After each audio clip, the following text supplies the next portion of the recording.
Assalomu alaykum.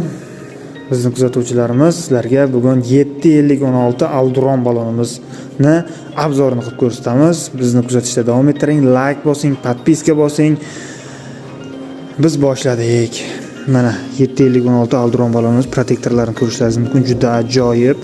Bu balonimiz 18 so'lli bo'ladi. Yuk ko'tarish ko'rsatkichlari bittalik holatda 1 tonna 650 kg, ikkitalik holatda 1 tonna 450 kg bo'ladi.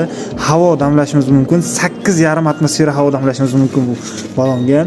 Xo'p, 4 ta sezonda xizmat qiladi. Mana MS znachokiga ega. Balonimiz 2025-yil 24-haftasida ishlab chiqarilgan. Juda sifatli balonimiz. Buni naqd pulda 1,370,000 so'm, atigi 1,370,000 so'mga xarid qilishlaringiz mumkin. Persliniga 1,5 million so'mga chiqadi, xudo xolasa. Bizni kuzatishda davom ettiring, like bosing, podpiska bosing. Balon qidirib yurgan tanishlaringizga shu videoni jo'natib qo'ying. Sizlarga hali bundan ham ko'proq brendlarimizni obzorni qilib boramiz.